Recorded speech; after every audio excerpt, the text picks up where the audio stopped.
મિત્રો, degree of comparison નો પરિચય આપણે લીધો. હવે એના વિશે આપણે વિગતે ઉદાહરણો સહિત જોઈએ.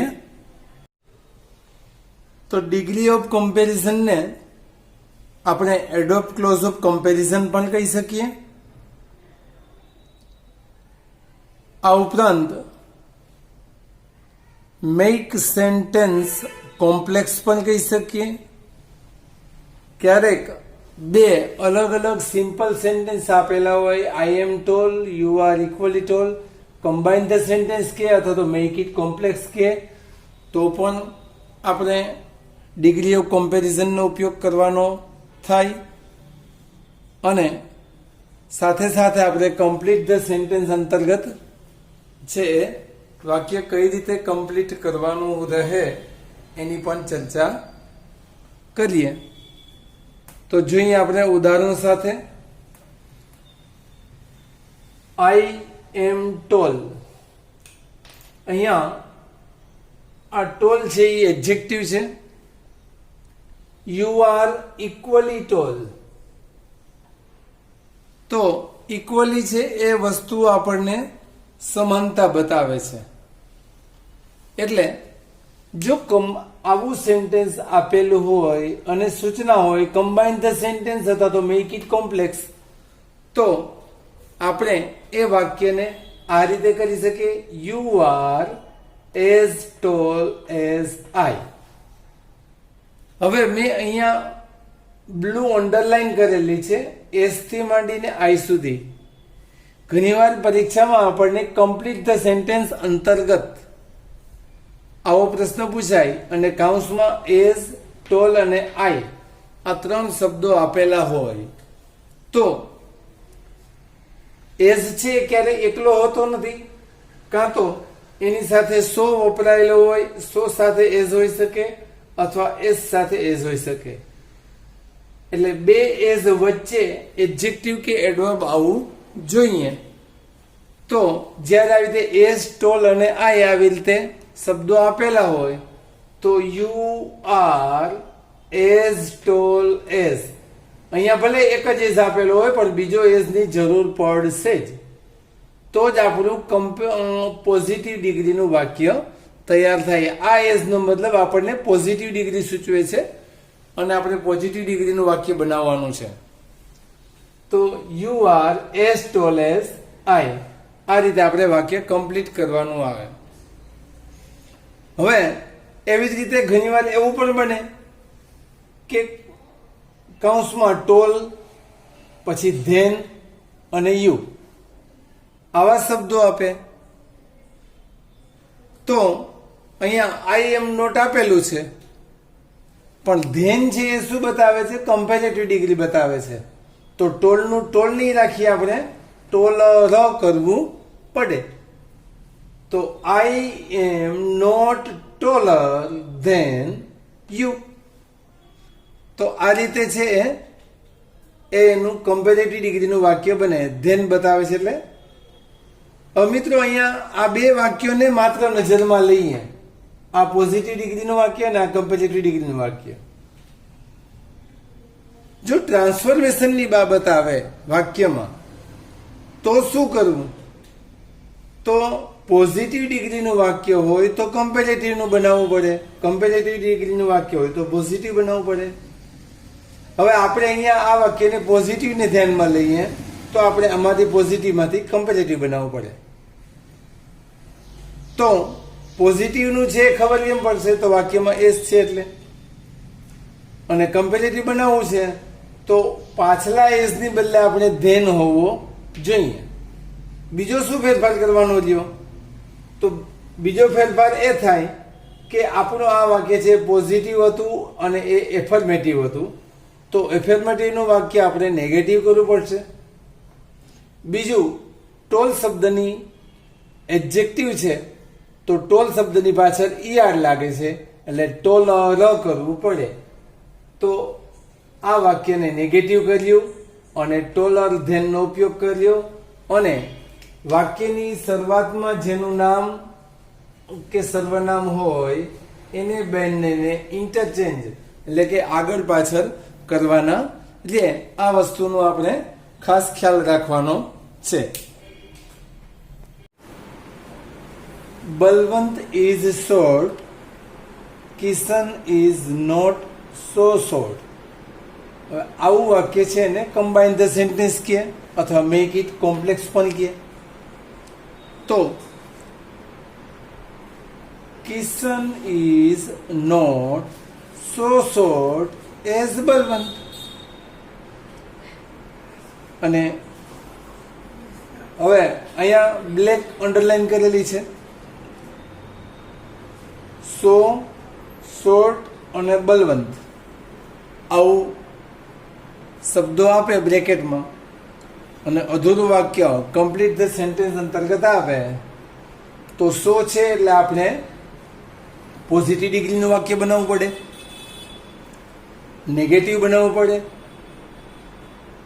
તો કિશન ઇઝ નોટ સો, સો પછી એડજેક્ટિવ અથવા એડોબ લાગુ પડતો એ પ્રમાણે અત્યારે તો એડજેક્ટિવ છે. Kishan is not so short, so આવે એટલે એઝ તો આવવાનું જ છે, એઝ બલવંત.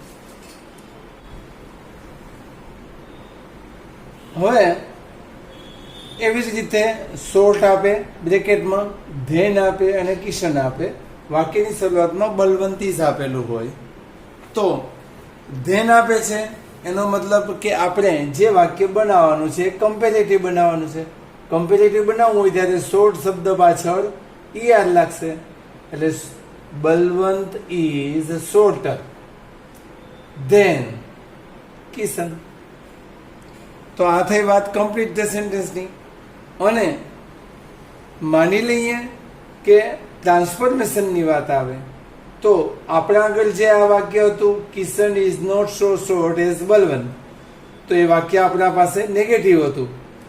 તો જ્યારે પોઝિટિવ ડિગ્રીનું વાક્ય નેગેટિવ હોય તો આપણે કમ્પેરેટિવ બનાવશું, ત્યારે એફર્મેટિવ બનાવીશું. બંને નામોને આપણે છે સ્થાનફેર કરવાનો છે. નેગેટિવ છે નીકળી જાય અને શોર્ટ આ બંને શબ્દો છે સો અને એઝ એ પોઝિટિવ ડિગ્રી બતાવનારા શબ્દો છે એટલે એને દૂર કરીશું અને શોર્ટ એનું શોર્ટ ધેન કરીશું એટલે કમ્પેરેટિવ ડિગ્રી થઈ જશે. Mohan looks happy, Mona looks happier. Combine the sentence કે એટલે હેપીયર વાળું વાક્ય છે એટલે કમ્પેરેટિવ ડિગ્રીથી આપણે વાક્યને જોડવું પડે. તો મોના લુક્સ હેપીયર ધેન મોહન. હવે જો આ વાક્યને કમ્પ્લીટ ધ સેન્ટેન્સ અંતર્ગત આપવાનું હોય તો કાઉન્સમાં બ્રેકેટમાં હેપી ધેન અને કોઈ પણ નામ કે સર્વનામ આવે. તો ધેન આપે છે એટલે આપણે ધ્યાન એ રાખવાનું છે કે આપણે કમ્પેરેટિવ ડિગ્રી કરવાનું છે એટલે હેપીનું હેપી નહીં મૂકવાનું, હેપીનું હેપીયર કરવું પડે. અને હેપીયર કરી ત્યારે પણ આ વસ્તુ ધ્યાન રાખવાની કે વાયનો આઈ કરી ઈઆર લગાડવો પડશે અને પછી હેપીયર ધેન મોહન. મોના લુક્સ તો આપેલું જ છે. હવે આ જ વાક્યને બીજી રીતે પણ આપે કે સો હેપી મોના અને લુક. તો અહીંયાથી માત્ર એક નામ જ આપેલું હોય પણ સો શબ્દ શું બતાવે છે? પોઝિટિવ ડિગ્રીનું વાક્ય બનાવવાનું છે. પોઝિટિવ ડિગ્રીનું વાક્ય બનાવવાનું છે. બીજું સો છે એ નેગેટિવ મિનિંગ લેશે એટલે Mohan does not look so happy as Mona. બીજી વાત રહી કે જો ટ્રાન્સફોર્મેશન અંતર્ગત આ વાક્ય પૂછાય તો આ વાક્ય આપણા માટે છે કમ્પેરેટિવ. જો કમ્પેરેટિવ વાક્ય એફર્મેટિવ હોય, આપણા માટે આ કમ્પેરેટિવ વાક્ય છે એફર્મેટિવ હતું, તો જ્યારે એનું પોઝિટિવ બનાવીશું ત્યારે એ નેગેટિવ બનાવવું પડશે. તો નેગેટિવ બનાવવા માટે આપણે ધ્યાન શું રાખવું પડે કે પહેલી વસ્તુ તો કે ધેનની બદલે એઝ આવવો જોઈએ. નેગેટિવ બનાવ્યું એટલે છે એ હેપીએલ શબ્દને મૂળ શબ્દમાં લઈ આવીને આગળ સો મૂકવું પડે. અને બીજી વસ્તુ કે લુક્સ છે એ સિમ્પલ પ્રેઝન્ટ ટેન્સનું વાક્ય છે, એટલે આપણે નેગેટિવ બનાવવા માટે ડઝ નોટ લુકની જરૂર પડે. એટલે Mohan does not look so happy as મોના.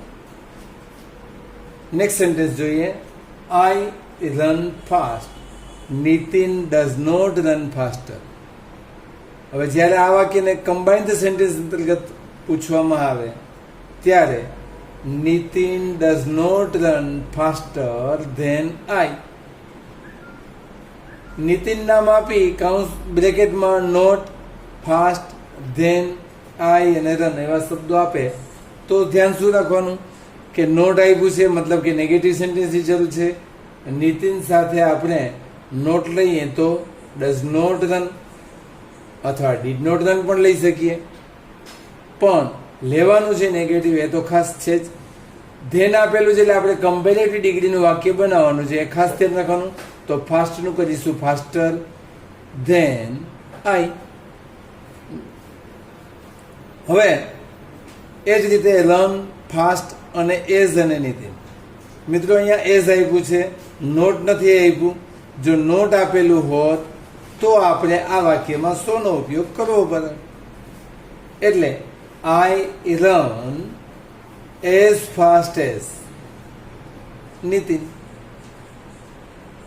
અને જો ટ્રાન્સફોર્મેશન અંતર્ગતની વાત કરીએ તો આપણે છે કમ્પેરેટિવ ડિગ્રીનું વાક્ય છે નેગેટિવ છે, તો જ્યારે આપણે પોઝિટિવ કરીશું ડિગ્રીમાં ત્યારે ધ્યાન શું રાખવાનું કે એ વાક્યને એફર્મેટિવ કરીશું. તો છેલ્લે જે સર્વનામ છે પ્રનાઉન છે એને આપણે આગળ લઈશું. એટલે આઈ રન ડઝ નોટ શબ્દ નીકળી જશે, રનને એસ નહીં લાગે કારણ કે પ્રેઝન્ટ ટેન્સની અંદર સિમ્પલ પ્રેઝન્ટ ટેન્સમાં આઈ સાથે વર્બને કોઈ સફિક્સ મતલબ કે એસ લાગતો નથી. As fast as Nitin. તો મિત્રો આટલા ઉપરથી બે ત્રણ મુદ્દાઓ ધ્યાનમાં રાખવાના કે હંમેશા જે નામ કે સર્વનામ હોય એના બંનેના સ્થાન બદલવાના, ટ્રાન્સફોર્મેશન કરવું હોય તો. બીજું કે જ્યારે સો એઝ વાળું વાક્ય બનાવીએ ત્યારે ખાસ ધ્યાન રાખવાનું કે નેગેટિવ સેન્ટેન્સ હોવું જોઈએ. અને એવી જ રીતે કમ્પેરેટિવ ડિગ્રીનું વાક્ય વાપરીએ ત્યારે ધેન આવે તો ધેનની આગળનો શબ્દ કાં તો મોર વાળો હોવો જોઈએ, મોર સાથે એડજેક્ટિવ કે એડોબ વાળો, અથવા તો એડજેક્ટિવની પાછળ કે એડોબની પાછળ ઈઆર લગાડેલો શબ્દ હોવો જોઈએ. અને એઝ વાળું વાક્ય બનાવીએ ત્યારે એફર્મેટિવ સેન્ટેન્સ હોવું જોઈએ અને એ પોઝિટિવ ડિગ્રીનો થશે. ખાસ ધ્યાન રાખવાનું એઝ વાપરીએ અને ધેન વપરાઈ જાય કે સો વાપરીએ અને ધેન વપરાઈ જાય તો એક છે ખોટું રહે છે. એટલે કોઈ પણ પ્રકારે વાક્ય પૂછાય તો આ વસ્તુ ધ્યાનમાં રાખવાની. બીજું અહીંયા મેં પોઝિટિવ ટુ કમ્પેરેટિવ ને કમ્પેરેટિવ ટુ પોઝિટિવ કીધું છે. સુપરલેટિવ ડિગ્રીને આ અંતર્ગત નથી લીધી. કારણ કયું તો કે અહીંયા માત્ર ને માત્ર બે જ વ્યક્તિઓની કમ્પેરિઝન થયેલી છે. જ્યારે માત્ર બે જ વ્યક્તિઓની કમ્પેરિઝન થાય ત્યારે પોઝિટિવ ટુ કમ્પેરેટિવ થાય ને કમ્પેરેટિવ ટુ પોઝિટિવ થાય. સુપરલેટિવ ક્યારેય એમાં થઈ શકે નહીં. આટલું ખાસ ધ્યાન રાખશું. Thank you.